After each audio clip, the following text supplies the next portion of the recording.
ایک رات نبی اکرم صلی اللہ علیہ وآلہ وسلم اپنے بستر پر گہری نیند میں سو رہے تھے۔ نیند کے عالم میں آپ صلی اللہ علیہ وآلہ وسلم نے ایک عجیب و غریب خواب دیکھا۔ خواب میں حضرت جبرائیل علیہ السلام آپ کے پاس تشریف لائے۔ ان کے ہاتھ میں ایک ریشمی رومال تھا۔ نبی کریم صلی اللہ علیہ وآلہ وسلم نے حیرت سے پوچھا، اے جبرائیل، یہ رومال کیا ہے؟ حضرت جبرائیل نے مسکراتے ہوئے جواب دیا، اے محمد، آپ خود اسے کھول کر دیکھ لیں تو سب سمجھ جائیں گے۔ نبی اکرم صلی اللہ علیہ وآلہ وسلم نے رومال پکڑا اور اسے آہستہ آہستہ کھولا۔ رومال کے اندر ایک ننھی سی بچی کا چمکتا ہوا چہرہ نظر آیا۔ آپ نے فوراً پہچان لیا اور فرمایا، یہ تو میرے پیارے دوست ابو بکر کی بیٹی عائشہ کا چہرہ ہے۔ آپ صلی اللہ علیہ وآلہ وسلم نے حضرت جبرائیل سے پوچھا کہ یہ چہرہ مجھے کیوں دکھایا جا رہا ہے؟ حضرت جبرائیل نے ادب سے جواب دیا، یا رسول اللہ، یہ وہی خوش نصیب لڑکی ہے جو دنیا اور آخرت دونوں میں آپ کی عزیز بیوی بنے گی۔ وہ اپنی محبت سے آپ کے غم اور تکلیفیں دور کر دے گی۔ یہ کہہ کر حضرت جبرائیل غائب ہو گئے۔ اسی لمحے نبی کریم صلی اللہ علیہ وآلہ وسلم کی آنکھ کھل گئی۔ آپ بے چین ہو کر کمرے میں ٹہلنے لگے۔ آپ صلی اللہ علیہ وآلہ وسلم کے دل میں خیالات آنے لگے کہ ابو بکر کی بیٹی تو ابھی بہت چھوٹی ہے، اتنی کم عمر بچی میری ہم سفر کیسے ہو سکتی ہے؟ یہ خواب آپ صلی اللہ علیہ وآلہ وسلم کو مسلسل 3 راتوں تک آتا رہا، جس کے بعد آپ صلی اللہ علیہ وآلہ وسلم کے دل سے ہر شک و شبہ دور ہو گیا۔ آپ صلی اللہ علیہ وآلہ وسلم نے سر جھکا کر اللہ تعالیٰ کے حکم کو قبول کر لیا۔ کچھ عرصے بعد جب حضرت خدیجہ رضی اللہ تعالیٰ عنہ کا انتقال ہوا تو نبی کریم صلی اللہ علیہ وآلہ وسلم کا دل تنہائی سے بھر گیا۔ آپ حضرت ابو بکر صدیق رضی اللہ تعالیٰ عنہ کے گھر تشریف لے گئے۔ وہاں ننھی عائشہ اپنی سہیلیوں کے ساتھ کھیل رہی تھی۔ ان کی پوری توجہ اپنے کھیل پر تھی۔ نبی کریم صلی اللہ علیہ وآلہ وسلم ان کے قریب گئے اور مسکراتے ہوئے پوچھا، عائشہ، یہ کیا کر رہی ہو؟ تمہارے ہاتھ میں یہ کیا ہے؟ حضرت عائشہ نے معصومیت سے ہنستے ہوئے جواب دیا، یہ میرا گھوڑا ہے۔ آپ نے ہلکا سا مزاح کرتے ہوئے فرمایا، اچھا ٹھیک ہے، لیکن عائشہ، تیرے گھوڑے کے تو پر بنے ہوئے ہیں، گھوڑوں کے پر تو نہیں ہوتے۔ حضرت عائشہ نے معصومیت سے جواب دیا، یہ کس نے کہا کہ گھوڑوں کے پر نہیں ہوتے؟ کیا آپ نہیں جانتے کہ حضرت سلیمان علیہ السلام کے گھوڑے کے بھی پر تھے؟ یہ سن کر نبی صلی اللہ علیہ وآلہ وسلم بہت ہنسے اور آپ کے نورانی دانت تک نظر آنے لگے۔ سبحان اللہ! آپ صلی اللہ علیہ وآلہ وسلم پہلے سے ہی عائشہ کی تیز ذہانت سے واقف تھے، لیکن اس دن ان کی یہ معصومانہ بات آپ کے دل پر جا لگی۔ آپ صلی اللہ علیہ وآلہ وسلم نے سوچا کہ شاید یہی وجہ ہے کہ اللہ تعالیٰ نے اس بچی کو میری ہم سفر بنانے کا فیصلہ کیا۔ ان کی ذہانت اور تیز حافظہ میری امت کے لیے بڑی خیر کا باعث بنے گا۔ واقعی آگے چل کر یہی ہوا۔ حضرت عائشہ رضی اللہ تعالیٰ عنہ ان 7 عظیم صحابیوں میں شامل ہوئیں جنہوں نے سب سے زیادہ احادیث بیان کی۔ صرف ان کی زبانی 2210 احادیث روایت ہوئیں۔ سبحان اللہ! اس کے بعد نبی اکرم صلی اللہ علیہ وآلہ وسلم نے اللہ کے حکم کی تکمیل کے لیے حضرت خولہ بنت حکیم کے پاس جانے کا فیصلہ کیا۔ حضرت خولہ ام المومنین حضرت خدیجہ کی گہری سہیلی تھی۔ اس سے پہلے بھی وہ نبی کریم صلی اللہ علیہ وآلہ وسلم کی طرف سے حضرت سودا رضی اللہ تعالیٰ عنہ کے ہاں نکاح کا پیغام لے کر گئی تھی۔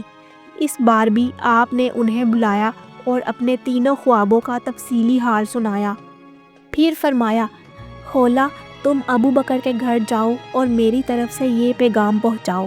حضرت خولہ یہ سن کر بہت خوش ہوئیں اور فوراً حضرت ابو بکر رضی اللہ تعالیٰ عنہ کے گھر چلی گئیں۔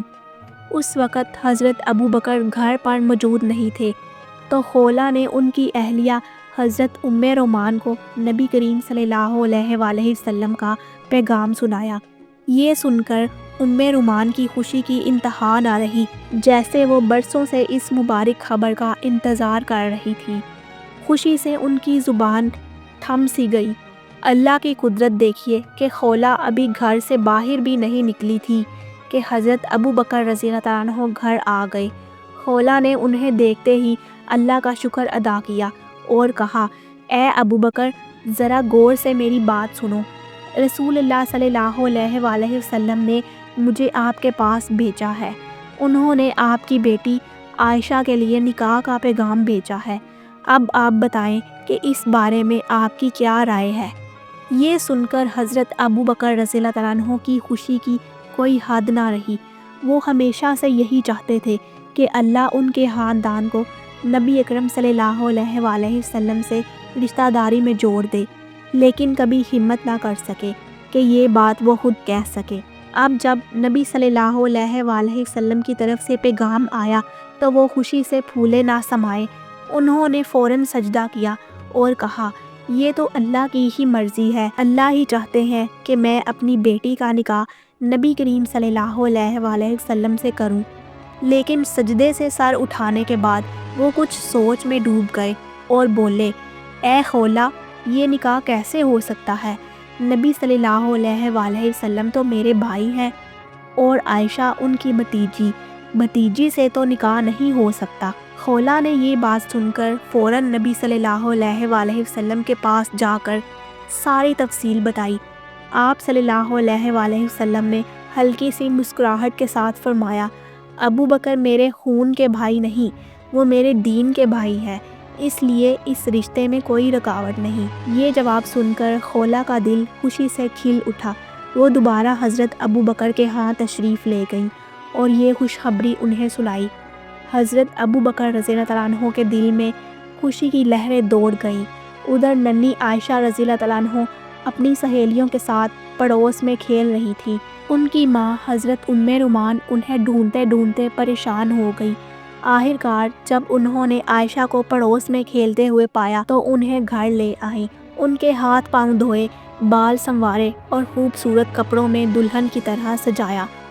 پھر حضرت عائشہ رضی اللہ تعالیٰ عنہ کو ایک سادہ سے جلسے میں لایا گیا۔ یہ محفل بہت سادہ اور مختصر تھی، جس میں صرف حضرت عائشہ، ان کی والدہ رومان، حضرت ابوبکر رضی اللہ تعالیٰ عنہ، 2-3 صحابی اور نبی اکرم صلی اللہ علیہ وآلہ وسلم موجود تھے۔ نکاح کا وقت آیا تو حضرت ابوبکر رضی اللہ تعالیٰ عنہ نے خود خطبہ پڑھایا اور 500 درہم مہر طے کیا۔ اسی کے ساتھ نکاح مکمل ہوا۔ یہ تھا دنیا کے سب سے عظیم انسان، رحمت للعالمین، نبی اکرم صلی اللہ علیہ وآلہ وسلم کا حضرت عائشہ کے ساتھ نکاح۔ اس کے بعد آپ صلی اللہ علیہ وآلہ وسلم مکہ کی سرزمین پر دین کی دعوت میں مصروف ہو گئے، جبکہ ننھی عائشہ اپنے ماں باپ کے پاس رہ کر سہیلیوں کے ساتھ کھیلنے میں مصروف ہو گئیں، کیونکہ ان کی عمر ابھی کم تھی۔ ادھر قریش نبوت کے بعد مسلمانوں پر ظلم ڈھاتے رہے۔ کافر قریش نے تو یہاں تک سازشیں شروع کر دی کہ نبی صلی اللہ علیہ وآلہ وسلم کو شہید کر دیا جائے، نعوذ باللہ۔ اسی دوران مدینہ کے لوگوں نے آپ صلی اللہ علیہ وآلہ وسلم کو اپنے شہر بلانا شروع کیا۔ انہوں نے وعدہ کیا کہ یا رسول اللہ، آپ مدینہ آ جائیں، ہم آپ اور تمام مسلمانوں کی مکمل حفاظت کریں گے اور اسلام قبول کریں گے۔ آخر آپ صلی اللہ علیہ وآلہ وسلم نے مدینہ جانے کا پختہ ارادہ کر لیا اور اللہ کے حکم کا انتظار کرنے لگے۔ ایک دن دوپہر کے وقت آپ اچانک حضرت ابوبکر کے گھر تشریف لے گئے۔ آپ کو اس وقت دیکھ کر ابوبکر ڈر گئے اور بولے، یا رسول اللہ، لگتا ہے کوئی خاص خبر ہے۔ نبی صلی اللہ علیہ وآلہ وسلم نے فرمایا، اے ابوبکر، مجھے اللہ کی طرف سے ہجرت کی اجازت مل گئی ہے کہ میں مکہ چھوڑ کر مدینہ ہجرت کر جاؤں۔ یہ سن کر حضرت ابوبکر رضی اللہ تعالیٰ عنہ پرجوش ہو کر بولے، یا رسول اللہ، کیا مجھے بھی آپ کے سفر کا ساتھی بننے کا موقع ملے گا؟ آپ صلی اللہ علیہ وآلہ وسلم نے مسکراتے ہوئے جواب دیا، ہاں ابوبکر، اس سفر میں تم ہی میرے ساتھی ہوگے۔ یہ سن کر حضرت ابوبکر کی آنکھوں سے خوشی کے آنسو بہہ نکلے۔ انہوں نے کہا، الحمدللہ، اس سے بڑی اور کیا نعمت ہو سکتی ہے کہ میں اپنے نبی کا ہم سفر بنوں۔ یا رسول اللہ، میرے ماں باپ بھی آپ پر قربان ہوں۔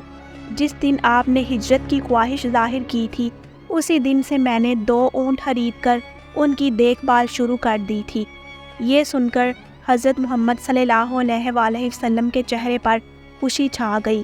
آپ حضرت ابو بکر کے گھر بیٹھ گئے اور شام کا انتظار کرنے لگے۔ ادھر حضرت ابو بکر نے سفر کی تیاریاں شروع کر دی، لیکن دوسری طرف خفیہ خبر ملی کہ ابو جہل سمیت قریش کے سردار ایک خطرناک سازش کر رہے ہیں کہ نبی صلی اللہ علیہ وآلہ وسلم کو اس دنیا سے ختم کر دیا جائے۔ مکہ کی رات گہری ہونے لگی۔ نبی صلی اللہ علیہ وآلہ وسلم کی آنکھوں سے آنسو بہہ نکلے۔ آپ نے ہاتھ اٹھا کر اللہ سے دعا مانگی اور پھر حضرت ابو بکر کو ساتھ لے کر سفر کے لیے روانہ ہو گئے۔ جب آپ اونٹ پر سوار ہونے لگے تو پیچھے مڑ کر مسکراتے ہوئے حضرت عائشہ رضی اللہ عنہ سے فرمایا، اے عائشہ، ہمارے لیے دعا کرنا، ہم ہجرت کے سفر پر نکل رہے ہیں۔ یہ کہہ کر حضرت ابو بکر کے ساتھ روانہ ہو گئے۔ طویل سفر، راستے کی مشکلات اور دشمنوں کے خطرات برداشت کرتے ہوئے بالآخر نبی صلی اللہ علیہ وآلہ وسلم اور حضرت ابو بکر صدیق مدینہ پہنچ گئے۔ کچھ دن بعد حضرت عائشہ رضی اللہ عنہا اور ان کا پورا خاندان بھی مدینہ آ گیا۔ وقت گزرتا رہا۔ ایک دن حضرت جبرائیل علیہ السلام نبی صلی اللہ علیہ وآلہ وسلم کے پاس آئے اور کہا، یا رسول اللہ، عائشہ آپ کی بیوی ہے، انہیں عزت کے ساتھ اپنے گھر لے آئیں۔ یہ کہہ کر جبرائیل غائب ہو گئے۔ اگلے ہی دن حضرت ابو بکر رضی اللہ عنہ خود آپ کے پاس آئے اور بولے، یا رسول اللہ، آپ اپنی بیوی کو گھر کیوں نہیں لے جا رہے؟ نبی صلی اللہ علیہ وآلہ وسلم بولے، ابو بکر، میں سوچ رہا ہوں کہ میرے پاس ابھی پورا مہر موجود نہیں۔ یہ سن کر حضرت ابو بکر اجازت لے کر گھر گئے۔ وہ سوچ رہے تھے کہ میری بیٹی نبی صلی اللہ علیہ وآلہ وسلم کی امانت ہے اور مہر کی ذمہ داری بھی میری ہی ہے۔ یہ سوچ کر انہوں نے گھر سے 500 درہم نکالے اور نبی صلی اللہ علیہ وآلہ وسلم کے پاس آ کر کہا، یا رسول اللہ، یہ میری طرف سے تحفہ ہے۔ آپ صلی اللہ علیہ وآلہ وسلم نے ان کا تحفہ قبول کیا اور اسی رقم کو حضرت عائشہ رضی اللہ عنہ کا مہر بنا دیا۔ اس طرح مہر ادا ہو گیا۔ اس وقت حضرت عائشہ کی عمر صرف 9 سال تھی۔ اللہ کے حکم سے نبی اکرم صلی اللہ علیہ وآلہ وسلم نے حضرت عائشہ کو اپنے گھر لانے کا فیصلہ کیا۔ یہیں سے ان کی شادی شدہ زندگی کا آغاز ہوا۔ حضرت عائشہ رضی اللہ عنہ خود فرماتی ہے کہ ہماری زندگی بہت سادہ تھی۔ گھر میں دیا جلانے کے لیے تیل تک نہ ہوتا تھا۔ کئی بار پورا مہینہ گزر جاتا مگر چراغ جلانے کی سہولت نہ ہوتی۔ اگر کبھی تھوڑا بہت زیتون کا تیل ہوتا تو ہم اسے کھانا پکانے میں استعمال کر لیتے۔ اسی طرح مہینے گزرتے رہتے۔ اگر کسی صحابی سے کوئی تحفہ آتا تو وہی ہمارا ایک وقت کا کھانا بن جاتا۔ کبھی 2-4 کھجوریں اور کبھی 1 کٹورا دودھ، کبھی 2 روٹیاں، بس یہی۔ لیکن ہماری محبت کبھی کم نہ ہوئی۔ حضرت عائشہ رضی اللہ عنہ فرماتی ہے کہ بھلے ہی کھانا تھوڑا ہوتا لیکن ہم دونوں مل کر کھاتے۔ نبی صلی اللہ علیہ وآلہ وسلم اور حضرت عائشہ رضی اللہ عنہ کی زندگی محبت اور خوشیوں سے بھری تھی۔ ان کا گھر چھوٹا سا تھا، نہ اس میں کوئی قیمتی سامان تھا، نہ کوئی شاندار سجاوٹ، لیکن اس گھر میں محبت اور سکون اتنا تھا کہ لگتا تھا گویا جنت کا کوئی ٹکڑا وہاں اتر آیا ہو۔ یاد رکھیں کہ پیسہ، دولت اور شہرت انسان کو اصلی سکون نہیں دے سکتے۔ اصلی سکون صرف دل کا سکون ہے۔ جس نے دل کا سکون پا لیا اس نے ساری دنیا پا لی۔ یا اللہ، ہمارے گھروں میں بھی ایسی محبت اور سکون عطا فرما، آمین۔ اگر آپ کو ویڈیو اچھی لگی تو ویڈیو کو لائک اور شیئر ضرور کریں اور پیارا سا کمنٹ کریں۔ چینل کو سبسکرائب کر دیں۔ شکریہ۔